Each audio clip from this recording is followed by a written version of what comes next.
આકાશવાણી સમાચાર નિકિતા શાહ વાંચે છે. સૌપ્રથમ મુખ્ય સમાચાર. પ્રધાનમંત્રી નરેન્દ્ર મોદી બ્રાઝિલના રિયો ડી જાનેરિયોમાં આયોજિત G20 શિખર સંમેલનમાં ભાગ લેશે. મહારાષ્ટ્રમાં તમામ અને ઝારખંડમાં બીજા તબક્કાની બેઠકો પર ચૂંટણી પ્રચાર આજે સાંજે શાંત થશે. કેન્દ્રીય ગૃહમંત્રી અમિત શાહ આજથી 2 દિવસની ગુજરાતની મુલાકાતે. મણિપુર નેશનલ પીપલ્સ પાર્ટીએ ભાજપ સરકારને આપેલો ટેકો પાછો ખેંચ્યો અને ઉત્તર પશ્ચિમી વિસ્તારોમાં તાપમાનમાં 2 થી 3 ડિગ્રી સેલ્સિયસનો ઘટાડો થવાની શક્યતા. સમાચાર વિગતવાર. પ્રધાનમંત્રી નરેન્દ્ર મોદી આજથી બ્રાઝિલના રિયો ડી જાનેરિયોમાં G20 શિખર સંમેલનમાં ભાગ લેશે. દરમિયાન તેઓ વિશ્વના અન્ય નેતાઓ સાથે પણ મુલાકાત કરશે. અમેરિકાના રાષ્ટ્રપતિ જો બાઇડન અને ચીનના રાષ્ટ્રપતિ શી જિનપિંગ પણ આ 2 દિવસીય સંમેલનમાં ઉપસ્થિત રહેશે. ભારત, બ્રાઝિલ અને દક્ષિણ આફ્રિકા આ ત્રણેય દેશ G20 શિખર સંમેલનની ચર્ચામાં સક્રિય છે. કાર્યક્રમ દરમિયાન પ્રધાનમંત્રી મોદી વિવિધ વૈશ્વિક મુદ્દાઓ પર ભારતની સ્થિતિ રજૂ કરશે. ઉપરાંત G20ના ગત વર્ષે નવી દિલ્હીમાં મળેલા શિખર સંમેલનમાં ચર્ચા કરાયેલા મુદ્દાઓ અને તેની પ્રગતિ અંગેની ચર્ચા પણ કરશે. આ સંમેલનમાં બ્રાઝિલ દ્વારા સામાજિક સમાવેશ, ગરીબી, વિકાસ અને વૈશ્વિક સંસાધનોના સુધાર જેવા મુદ્દાઓને પ્રાથમિકતા અપાય તેવી શક્યતા છે. આ શિખર સંમેલન અનેક રીતે મહત્વનું છે કારણ કે તે ગત વર્ષે ભારત દ્વારા નક્કી કરાયેલી પ્રાથમિકતાને આગળ ધપાવશે. ગત વર્ષે સપ્ટેમ્બરમાં નવી દિલ્હીમાં આયોજિત શિખર સંમેલનમાં વૈશ્વિક નેતાઓને રશિયા યુક્રેન મુદ્દા સહિતના વિવિધ મુદ્દે સહમતિ બનાવી રાજદ્વારી જીત મેળવી હતી. પ્રધાનમંત્રી નરેન્દ્ર મોદીએ કહ્યું કે નાઇજીરિયાના અર્થતંત્રમાં ભારતીય મૂળના લોકોનો ફાળો મહત્વનો છે. ગઈકાલે નાઇજીરિયાના અબુજામાં ભારતીય સમુદાયને સંબોધિત કરતા તેમણે કહ્યું કે નાઇજીરિયામાં રહેતા પ્રત્યેક ભારતીય મૂળના વ્યક્તિએ દેશને ગર્વ કરવાની તક આપી છે. વધુમાં તેમણે ઉમેર્યું કે ભારતીય કંપનીઓ નાઇજીરિયાની અર્થવ્યવસ્થાને મજબૂત બનાવી રહી છે. શ્રી મોદીએ કહ્યું કે ભારતીયો નાઇજીરિયામાં યોગને લોકપ્રિય બનાવી રહ્યા છે. નાઇજીરિયામાં હિન્દી ભાષાને લોકપ્રિય બનાવવા માટે ભારતીય સમુદાયના પ્રયાસોને કારણે હવે નાઇજીરિયાના વિદ્યાર્થીઓ પણ હિન્દી ભાષા શીખી રહ્યા છે. આ પહેલા પ્રધાનમંત્રી નરેન્દ્ર મોદી અને નાઇજીરિયાના રાષ્ટ્રપ્રમુખ બોલા અહેમદ ટિનુબુએ નાઇજીરિયાના અબુજા ખાતે દ્વિપક્ષીય મંત્રણા યોજી હતી. પ્રતિનિધિ સ્તરની આ મંત્રણામાં બંને અગ્રણીઓએ દ્વિપક્ષીય ભાગીદારી મજબૂત બનાવવાની અને તેના વિસ્તરણ અંગે ચર્ચા કરી હતી. આ પ્રસંગે વિવિધ ક્ષેત્રમાં સહકાર વધારવા સમજૂતી કરાર પર હસ્તાક્ષર કરવામાં આવ્યા હતા. બેઠક બાદ પ્રધાનમંત્રી મોદીએ જણાવ્યું કે નાઇજીરિયા સાથેની વ્યૂહાત્મક ભાગીદારીને ભારત ટોચની અગ્રતા આપે છે. પ્રધાનમંત્રીએ નાઇજીરિયાનો પ્રતિષ્ઠિત પુરસ્કાર grand commander of the order of the Niger આપવા બદલ નાઇજીરિયાના રાષ્ટ્રપ્રમુખનો આભાર વ્યક્ત કર્યો હતો. આ પ્રસંગે ભારતે નાઇજીરિયાના પૂર અસરગ્રસ્તો માટે માનવતાના ધોરણે 20 ટન સહાય મોકલવાની જાહેરાત કરી હતી. મહારાષ્ટ્ર વિધાનસભાની ચૂંટણી માટેના પ્રચાર પડઘમ આજે સાંજે શાંત થશે. રાજ્યની 288 બેઠકોની ચૂંટણી માટે 20 નવેમ્બરે મતદાન થશે. આ બેઠકો ઉપર 4136 ઉમેદવારોએ ચૂંટણી જંગમાં ઝુકાવ્યું છે, જેમાં 3771 પુરુષ ઉમેદવારો છે, જ્યારે 363 મહિલા ઉમેદવારો છે.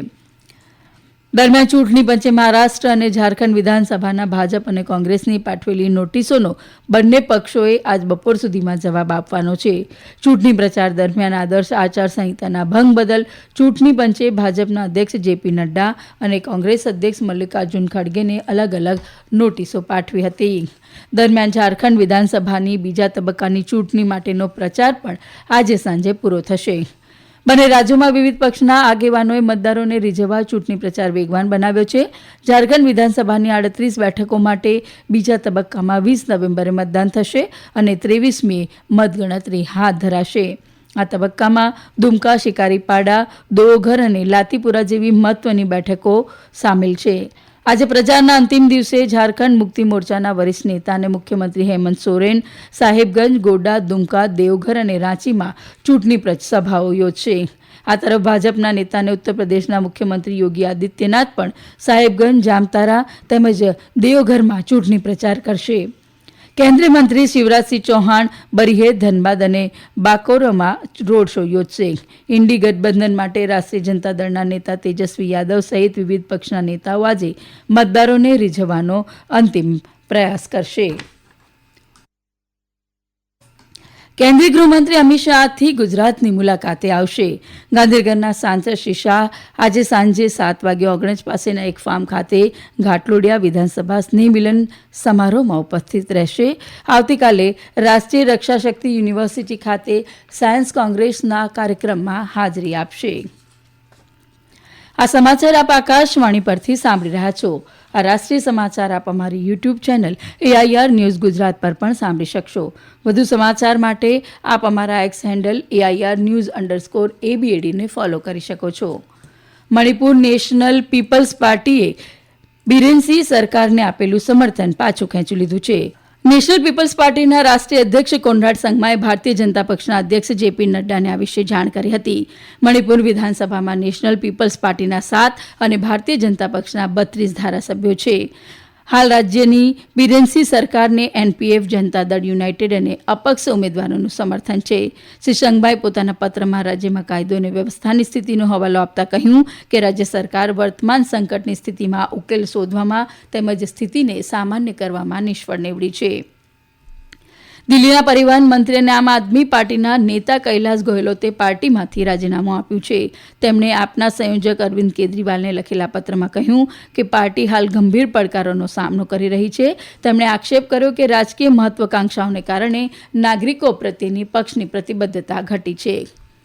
હવામાન વિભાગે આગામી 4 દિવસમાં ઉત્તર પશ્ચિમ ભારતના મોટાભાગના વિસ્તારોમાં લઘુત્તમ તાપમાનમાં 2 થી 3 ડિગ્રી સેલ્સિયસ સુધી ઘટાડવાની આગાહી કરી છે. દરમિયાન આજે પંજાબ, હરિયાણા, ચંદીગઢ, ઉત્તર રાજસ્થાન, ઉત્તર પ્રદેશ, પશ્ચિમ બંગાળના પર્વતીય વિસ્તારો, સિક્કિમ, પશ્ચિમ આસામ, મેઘાલય અને બિહારના જુદા જુદા વિસ્તારોમાં ગાઢથી ખૂબ ગાઢ ધુમ્મસ રહેવાની શક્યતા છે. આ તરફ તમિલનાડુ, પુડુચેરી, કોડાઈ કેનાલ, કેરળ તેમજ માહેરમાં વાવાઝોડા અને ગાજવીજ સાથે હળવાથી મધ્યમ વરસાદની આગાહી છે. બાંગ્લાદેશના મુખ્ય સલાહકાર મોહમ્મદ યુનુસે કહ્યું કે વચગાળાની સરકાર ભારત સમક્ષ પૂર્વ પ્રધાનમંત્રી શેખ હસીનાના પ્રત્યાર્પણની માંગ કરશે. શેખ હસીના સરકારના પતન બાદથી ભારતમાં છે. વચગાળાની સરકારના 100 દિવસ પૂર્ણ થયા પ્રસંગે રાષ્ટ્રજોગ સંબોધન કરતા મોહમ્મદ યુનુસે જણાવ્યું કે તેમની સરકાર નાગરિકોની સુરક્ષા સુનિશ્ચિત કરવાના પ્રયાસો ચાલુ રાખશે. અને હવે આજના અખબારોના મુખ્ય સમાચાર રજૂ કરે છે અનિલ પટેલ. આજે મોટાભાગના અખબારોએ મણિપુરમાં હિંસાના સમાચારને હેડલાઇન બનાવી છે. ગુજરાત સમાચારનું શીર્ષક છે મણિપુરમાં હિંસાનો જ્વાળામુખી બેકાબૂ, અમિત શાહ મહારાષ્ટ્રનો પ્રચાર છોડી દિલ્હી આવ્યા. સંદેશની હેડલાઇન છે NPPએ મણિપુરની ભાજપ સરકારને ટેકો પાછો ખેંચ્યો. ડેનમાર્કની 21 વર્ષીય વિક્ટોરિયા કેજેર થિલવિલ મિસ યુનિવર્સ બની. આ સમાચારના ગુજરાત સમયમાં પ્રથમ પાને છે. પ્રધાનમંત્રી નરેન્દ્ર મોદી અને નાઇજીરિયાની સરકાર દ્વારા ટોચના સન્માનની જાહેરાત અને દિલ્હીના મંત્રી કૈલાશ ગેહલોતના રાજીનામાના સમાચારને પણ અનેક અખબારોએ પ્રથમ પાને પ્રકાશિત કર્યા છે. દિવ્ય ભાસ્કર સ્થાનિક પાના પરના અહેવાલમાં જણાવે છે કે આયુષ્યમાન કાર્ડમાં હવે પુરાવા આપવા પડશે, એન્જિયોગ્રાફીની સીડી પણ જોડવી પડશે. સંદેશે માઉન્ટ આબુ 3 ડિગ્રી સાથે ઠંડુગાર, ગુરુ શિખર પર 1 ડિગ્રી એવા શીર્ષક સાથે તસવીર પ્રકાશિત કરી છે. આ ઉપરાંત ઇઝરાયેલના પ્રધાનમંત્રી નેતન્યાહુના ઘરે ફરી હુમલો, DRDO દ્વારા લાંબા અંતરની હાઇપરસોનિક મિસાઇલનું સફળ પરીક્ષણ, દિલ્હીમાં પ્રદૂષણની ગંભીર સ્થિતિ, કાશ્મીરમાં હિમપાત જેવા સમાચારોને પણ પ્રથમ પાને સ્થાન આપવામાં આવ્યું છે. શ્રીલંકાની સરકારના નવા મંત્રીમંડળનો શપથ ગ્રહણ સમારોહ આજે રાષ્ટ્રપતિ સચિવાલય ખાતે રાષ્ટ્રપતિ અનુરા કુમારા દિસાનાયકની હાજરીમાં યોજાશે. સ્થાનિક મીડિયાના અહેવાલો અનુસાર રાષ્ટ્રપતિ 23 સભ્યોની કેબિનેટની નિમણૂક કરવાની યોજના ધરાવે છે. અંતમાં મુખ્ય સમાચાર ફરી એકવાર. પ્રધાનમંત્રી નરેન્દ્ર મોદી બ્રાઝિલના રિયો ડી જાનેરિયોમાં આયોજિત G20 શિખર સંમેલનમાં આજે ભાગ લેશે. મહારાષ્ટ્રમાં તમામ અને ઝારખંડમાં બીજા તબક્કાની બેઠકો પર ચૂંટણી પ્રચાર આજે સાંજે શાંત થશે. કેન્દ્રીય ગૃહમંત્રી અમિત શાહ આજથી 2 દિવસની ગુજરાતની મુલાકાતે. મણિપુર નેશનલ પીપલ્સ પાર્ટીએ ભાજપ સરકારને આપેલો ટેકો પાછો ખેંચ્યો અને ઉત્તર પશ્ચિમી વિસ્તારોમાં તાપમાનમાં 2 થી 3 ડિગ્રી સેલ્સિયસનો ઘટાડો થવાની શક્યતા. આ સાથે આકાશવાણી પરથી સમાચાર પૂરા થયા.